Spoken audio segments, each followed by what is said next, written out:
This is Amud Yomi Gemara Berachos Daf Chof Dalid Amud Aleph. We pick it up on the bottom of Chof Gimel Amud Beis. By Minei Rav Yosef Bered Rav Nechunya Rav Yehuda. We're about 7 lines in the bottom. The first one line is Azminei Loi. So Rav Yosef asks from Bered Rav Nechunya Rav Yehuda, Ma'u sheyaniach Adam Tefillin Tachas Me'er Sheisaf. Continuing the discussion of according to tefillin the appropriate honor, asks Rabbi Yosef, are you allowed to place tefillin under your head when you go to sleep? Says the Gemara, to put the tefillin underneath your feet, that's for sure not a kasha. Why? Because that's acting with them in an appropriate manner, so of course you cannot do that. What about putting it underneath your head? Amar Leis, Rav Yosef ben Rav Nechunya answers, Hachi Amar Shmuel. Excuse me, Rav Yehuda answers too. Rav Yosef ben Rav Nechunya, Hachi Amar Shmuel. Mutter, you're allowed to put it underneath your head. Afilu ishta imai, even if your wife is together with you in bed. So Meisvei, for the Gemara, 1 second, we learned in a Braisa, if you can't put tefillin under your feet, why? Where could you, yes, put your tefillin? Under your head. But if wife is with you, it's aser, and you just said it's mutter. But continues the Braisa, if there was a place from that was coming out of the bed near the head 3 tvachim higher, or lower, so tvachim, then mutter, then it's allowed. So tiyafta de Shmuel, tiyafta. Shmuel just said it's mutter under your head, even ishta imai, but it's an explicit brisa that says otherwise. Amar Rava comes like Rava and he explains, Afal gav de tanya tiyafta de Shmuel, even though the brisa is indeed a kasha. Shmuel helps like Kavaseh. We still skin like Shmuel that lamaisa you're yes allowed to put your tefillin under your head even when your wife is there. My time. Oh, what is the reason? As we turn over to today's Amid Chav Dalit Amid Aleph says Gemara Kolin Turusa Tefei Adif, because if you're putting it under your head to protect your tefillin, that is better than even though there might be a bizayin. As the Tab Rashi reminds us what we learned in the previous Amid, that why are you putting your tefillin under your head? Because you're worried, you're concerned about mice, you're concerned about ganavim. So it's better to protect your tefillin from that, even though it might be an element of bizayin. Lahalacha, we rather that over the bizayin. So continues the Gemara and says, okay, but where precisely, top line, do you put your tefillin under your head?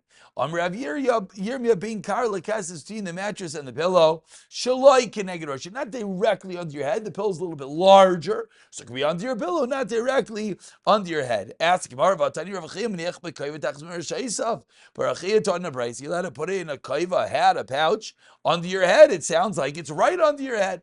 Says the Gemara, no. It means you draw it a little bit away, the bulge away from your head. Meaning it could be under your head, but the tefillin are not directly under your head. Says the Gemara, another sheet. Bar Kapara would wrap up the tefillin in his kilsa, in the curtain around his bed, and then he would draw the actual tefillin away from the bed. So again, it's not directly underneath him. Rav Shisha Breit Rav Idi Manach Le'ashar Shafei, you put it on a stool, Uparis Sudr Aleh, and you put a sudr, you put a scarf on top of them, and the Rishonim here explain that it's already in a bag. And then number 2 is he put a sudr on top of it, and that's going to be our double covering, which is necessary. Amar Rav Amnuna Breit Rav Yosef. There were times as by Rav Amrli, and he said, "Zilla Aiseli Tefillin, go and bring me my tefillin."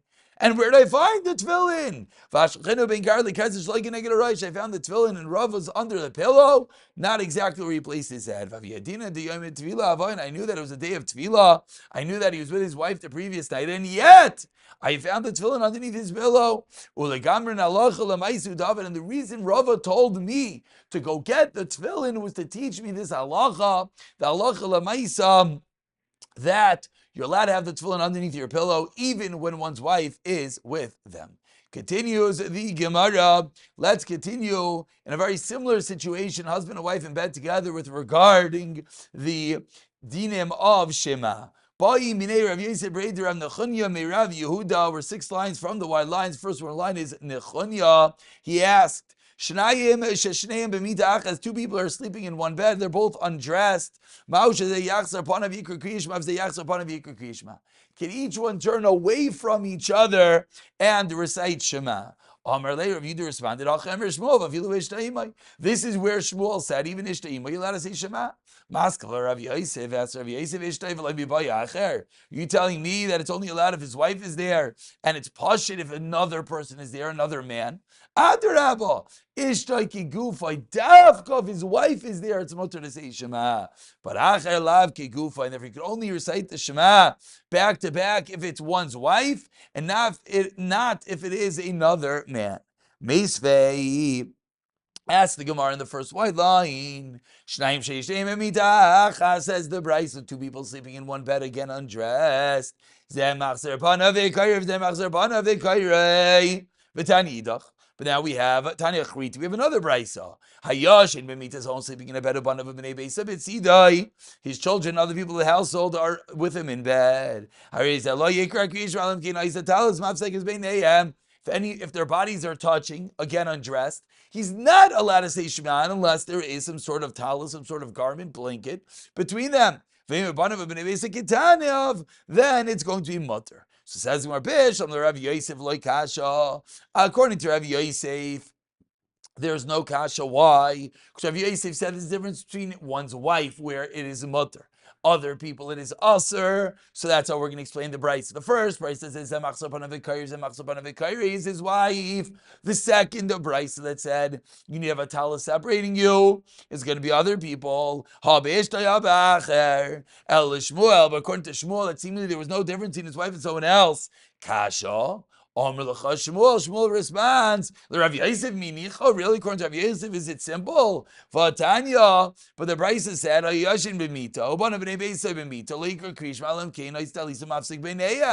over there it said, B'nei Bisai and Banavu B'nei Beisai. Now his wife is one of the B'nei Beisai. And yet, even though it says B'nei Beisai, which includes his wife, it says there has to be a talus separating them. So how is Rav Yosef going to answer? He said his wife is mutter. Rather, what are you going to have to answer? Ishtai l'Rav Yosef Tanayi, that their wife is a machlekes Tanayim. So l'deinami Tanayi. So says Shmuel, I will as well respond to you to machlekes Tanayim. It's true that this Brisa disagrees with what I hold, but it is a machlekes Tanayim. Amar Mar, we're at the two dots, about 8 lines into the wide lines. First one line is Ladidi. Asks the Gemara. Now we go a little bit deeper. So we said each one's facing away from each other, undressed, bodies touching. Say Shema. Ask the Gemara, what about their backsides which are touching each other? Misayele the Ravuna. These are right. Ravuna dem Ravuna. Agavois ein boy mishum erva. The backside of a person, one's behind, does not have a din of an erva. Therefore, even though they are touching one to another, it is mutter to say Shema in such a scenario. Says Gemara, Ravuna. Let's bring another ayat to Ravuna. A woman is sitting undressed on the ground, and she is, Aisha, there it is. Woman is sitting and separating chala, undressed. She's allowed to say the bracha, even though she's wearing no clothing. Why? Because she could cover her face, not referring to her face, but her lower face, her private areas, in the ground. But not a man. A woman can make a bracha, but not a man. Why? Because the makam erva of an isha is downward, and therefore it's going to be covered by the ground. But a man not. But what do we see? Clearly her backside, of course, is not going to be covered by the ground. And yet she's allowed to say, make a bracha. So Raya to Ravuna, that one's agavais, one's backside is not of a din of an erva. No Raya, because he's talking about that it's like a sand type of ground, that everything is sunk into the ground, therefore nothing is revealed, and that is the reason why you're allowed to make a bracha. Amar Mar, we're about, 25 lines from the bottom. First line is Yitzchak, the two dots. Continuing quoting the previous brisa, mutter. Vad to what age is it mutter if they are all undressed in the bed to say Shema? A girl's 3 in a day. A boy is 9 in a day. Some say 11 in a day. 12 in a day. Both of them, a girl who's 11, a boy is 12, until the breasts are developed and there's hair grown, meaning if they are reach a stage of maturity earlier than 11 or 12, then they will have a din of not a ketana anymore, and therefore they will not be allowed to say Shema in such a scenario. Excuse me. It's only that I said l'chumra. I said l'chumra. It's l'kula. The Gemara is saying, explains Rashi. It's only if you have the simanim, if you have the shadayim, the chaynu, v'sayir sameach after reaching 11 by a girl or 12 by a boy. Amar Rav Kana Rav Ashi Hasam Amar Rava. When going back to putting her tefillin under the pillows, where Rava said, "Avagav you have to the Shmuel." Looks like I've said the Shmuel. Hachamai. What about in our case regarding people saying Shema in a bed that Shmuel as well was allowing one to say Shema even undressed together with his wife? Amarlei. What's your kasha? Is everything one weave? Is everything one did? Then in this case, says the Gemara, we don't paskin like Shmuel. And what is the story? What is the story? Can one say Shema if he has hair coming out of his garment? We're talking about hair, the makom erva, sayros. Or is one allowed, is a man allowed to say Shema if his sayros coming out of his clothing? Says the Gemara, Kari alei, sayor. It's hair. Who cares? It's coming out of his clothing. His erva is covered, and therefore he's allowed to say Shema. Amar Rav Yitzchak. We're just going to start. We're about 12 lines to the bottom of the two dots. Amar Rav Yitzchak tefach b'lisha erva. A tefach of exposed skin of a woman has a din of an erva. It's referring to any part of the body that's normally supposed to be covered, and therefore it's a din of an erva. Says the Gemara, Lamai. To what halacha are you referring to? If you're going to tell me about gazing, looking at such a part of a woman, why does the pasuk list jewelry of the outside together with jewelry of the inside? Even if you look at the little finger of a woman who's not your wife, so if you looked at her makam erva. So to gaze at a woman, any part is aser. Ela be'ishdai. Rather, what does Rav Yitzchak mean that a tefach of an isha is an erva? It's according to his own wife. Ule kriyishma. And so it's referring to the din of kriyishma.